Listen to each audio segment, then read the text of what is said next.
Bom, o Lorival trabalha como jornalista e ele também já escreveu vários livros, um livro sobre o Talibã, um livro sobre o jornalismo, né? Uhum. E esse livro aqui também, que é um livro sobre o medo. Ele usa um pouco a experiência dele nesses conflitos para trazer lições para quem não vai para a guerra, né? Quem precisa encarar o medo em situações civis também, né? Também, principalmente. Vamos lá, Ortega, quer começar? Vamos. Eu queria aproveitar o gancho do livro do Lorival para falar um pouco do começo da carreira dele como correspondente de guerra, cobrindo conflitos. O site do Lorival, que vocês podem... sugiro que vocês procurem na internet, porque é muito interessante, tem bastante conteúdo interessante. Tem reportagens que ele fez em Belfast, em 94. Ele foi entrevistar o Yasser Arafat, líder palestino, em Tunis, 2 anos antes. E em 94 ele foi para Belfast, a capital da Irlanda do Norte, cobrir os conflitos de lá, que se resolveriam 4 anos depois nos chamados Acordos da Sexta-feira Santa. Então eu queria saber de você, Lorival, essa foi a tua primeira cobertura internacional de conflito. Uhum. Como foi? Como você se preparou? Como você driblou o eventual medo que sentia e o que encontrou de inesperado por lá? Certo, eu estava baseado em Londres naquela época, eu trabalhava na BBC e era stringer, ou seja, correspondente freelancer do Estadão, e esse material eu fiz para o Estadão. Então, morando em Londres, eu tinha muita familiaridade com o conflito, era a época em que Londres não tinha lata de lixo por causa dos atentados terroristas, né? E aí, só que, para mim, a questão mais difícil, e que foi quando... Bom, eu já tinha um contato com isso no conflito árabe-israelense, que era a questão de a religião ser uma marca que leva ao conflito, né? A religião identifica as pessoas. É claro que no caso árabe-israelense tem uma questão étnica também, que é a língua, né, e tal.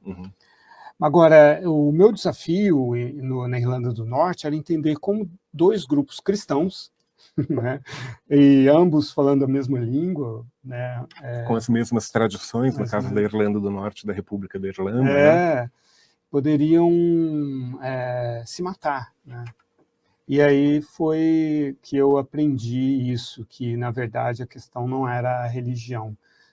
Eu me lembro de um padre católico na igreja, porque eu fui falar com padres católicos e com pastores protestantes para questionar o conteúdo religioso do conflito. E aí ele me falou, da forma como aconteceu, as it happened, né? Quem estava aqui era católico e quem invadiu era protestante. Então é apenas uma marca, né? Assim, não tem a ver com religião.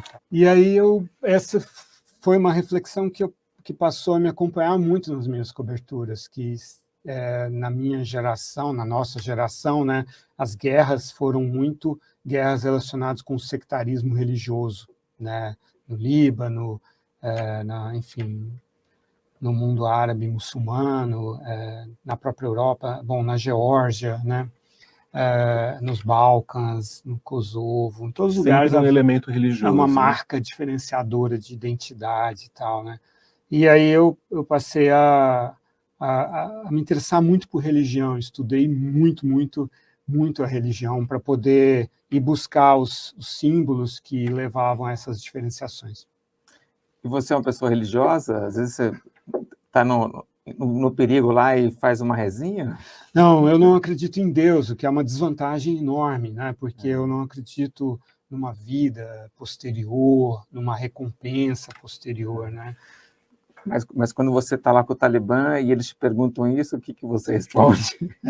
Então, isso é muito duro, porque eu comecei falando que eu não acreditava em Deus, e isso foi muito complicado, porque nessas sociedades, e acho que até na nossa, talvez, as pessoas não confiam em quem não acredita em Deus, é como se a pessoa não fosse honesta, né? Nos Estados Unidos, 29% dos americanos se declaram ateus, e só 1% dos congressistas são ateus. Aqui também, né? Assim, um candidato à presidência se declarasse ateu, meio que seria uma sentença de morte política para ele, né? Eu acho, muito difícil. Então, eu digo que eu não tenho uma religião, mas que eu fui educado como um cristão, que é verdade. Tá. E eu lembro uma vez... Você não mente, mas você omite, né? Não preciso jogar na cara, né? Mas uma vez viajando com um líder religioso líbio, durante a Primavera Árabe, um líder religioso que se tornaria um dos responsáveis pela islamização daquele processo e tal, durante a viagem, aproveitei para perguntar muitas coisas sobre o Islã, né? E aí ele falou assim, você já sabe muito sobre o Islã, é melhor você se converter, senão you'll be in trouble, quando você morrer, né? Porque se você já sabe, teve contato, então você não tem desculpa para não se converter, né? Você vai para o inferno, né? Você não terá nenhuma chance. Né? Lorival, um pedaço, um trecho do seu livro, você fala sobre o medo, e aí você disse que os momentos que você mais sente medo é quando você está no avião e durante a noite. Isso. Por quê? Isso é muito importante para entender esse livro e os 7 passos que eu proponho para lidar com o medo. Porque quando eu comecei a dar palestras sobre coberturas de guerra, isso há 20 anos, as pessoas perguntavam, mas você não tem medo? Eu falava, tenho, né? Ué, então por que você volta? Aí elas mesmas respondiam, já sei, você gosta da adrenalina, e de jeito nenhum, não gosto de jeito nenhum de sentir medo, né? Então eu mesmo comecei a me investigar, me perguntar, ué, por que eu gosto de cobrir guerras se eu não gosto de sentir medo, e se eu sinto muito medo, né? E aí a primeira coisa que eu comecei a observar foi isso, quer dizer, que eu sinto mais medo quando eu não estou cobrindo a guerra. Quando eu estou indo para a cobertura, que eu estou lendo sobre a guerra, e que aí é a minha imaginação que trabalha, né, e o meu conteúdo interno, e durante a noite também. Né? Por exemplo, no Líbano, eu fui sob bombardeio para o sul, lá para Marjeyoun, que era a 10 quilômetros da fronteira de Israel, onde estava havendo bombardeio, com um líder religioso, que hoje até mora em São Paulo, e ele ia rezando, né? E um avião nos acompanhando, um avião israelense, provavelmente checando que carro era aquele e tal, nenhum carro na estrada, só nós, né? E eles foram, então, bombardeando, assim, mísseis pequenos, assim, iam pontuando para a gente ir devagar, lançando mísseis na frente da gente, de forma muito precisa, não para nos atingir, mas pegava fogo na encosta para intimidar, da montanha, para a gente ir devagar enquanto ele checava. Essa é a minha hipótese. Uhum. E aí, chegando lá, fiz toda a apuração durante o dia sob bombardeio, e aí, quando a noite chegou, né, que eu fui à casa do sheik, estava toda já, as janelas todas sem não tinha mais as janelas, né, todos caíram com as esquadrias assim, intactas pelo impacto das bombas. Ele estava do lado do bosque de onde o Hezbollah disparava os foguetes para Israel. Né? E aí, durante a noite, eu escutava então, o avião dando a volta, né, decolando de Israel, dando a volta e vindo nos bombardear. Né? E aí era que nem uma máquina de costura elétrica, assim, né? Tuf, tuf, tuf, tuf, tuf, muito regular, assim, tuf, e a cada tuf, bum, né? Era um míssil que explodia. E eu me senti muito pequeno, assim, me senti que nem uma formiga, assim, e pensei, esse piloto que está lá em cima, ele não sabe que eu existo, nem sabe quem eu sou. Uhum. E se ele apertar o botão 1 segundo antes ou 1 segundo depois, disso é que depende se eu vou voltar a ver meus filhos ou não. Né? E eu falei, e ele vai voltar com a sensação do dever cumprido para a base dele, independentemente do que aconteceu comigo. Né? Uhum. Não comigo, mas com os meus filhos. Uhum. Né? Uhum. E aí eu pensava, eu sou um irresponsável, eu não devia estar aqui, eu tenho filhos, né? Eu sou a única pessoa aqui que veio por opção. Né? Então, no dia seguinte, voltei a trabalhar sobre o bombardeio e não senti mais esse medo todo. Né? Quando as bombas caem muito perto, a gente se assusta. Mas aí eu percebi, e com muitas outras histórias que foram acontecendo ao longo de décadas, eu fui observando, então, que para eu entender como eu lido com o medo, e como todos nós podemos lidar com o medo, o fio condutor é sair do meu mundo interno.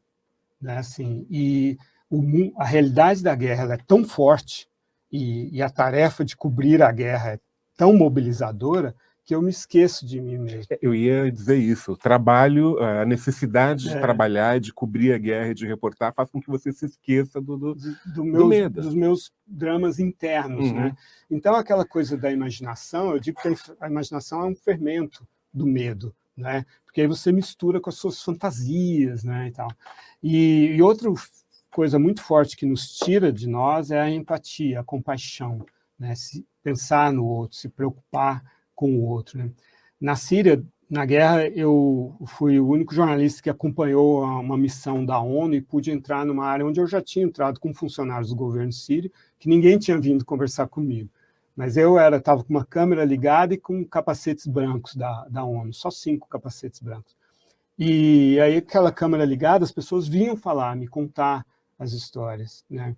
E no meio contando histórias horríveis de guerra e tal, e de ódio, né?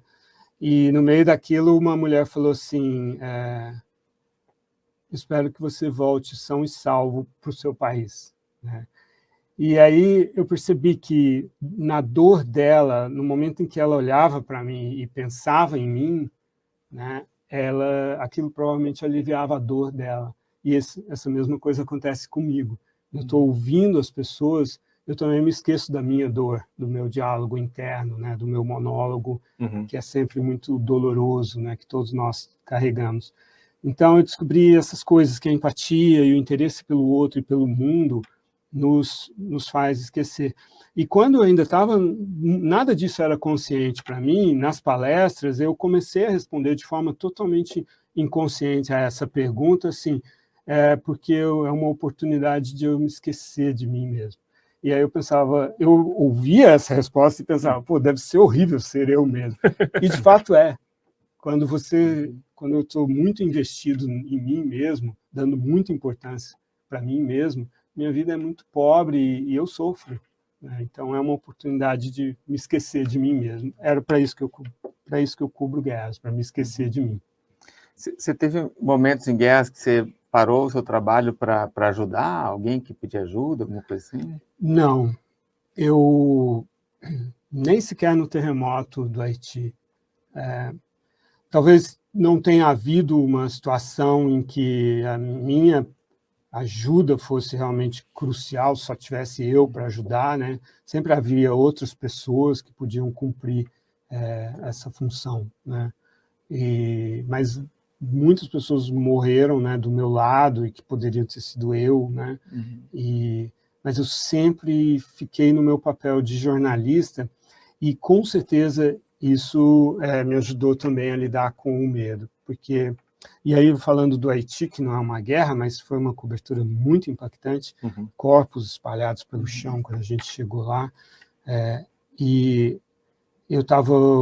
Aí teve o segundo terremoto, né, o abalo secundário, e eu estava ouvindo rádio junto com o fotógrafo Johnny Roriz e o nosso intérprete no carro, e fazendo anotações do noticiário, saber onde tinha sido o epicentro do segundo abalo, coisa assim.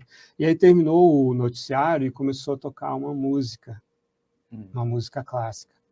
E aí eu desliguei o rádio e falei, eu não posso ouvir música, porque senão eu me humanizo.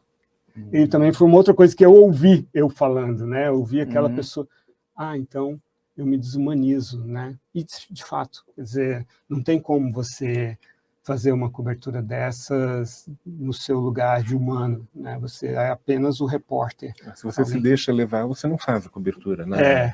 E você também acaba assumindo um dos lados.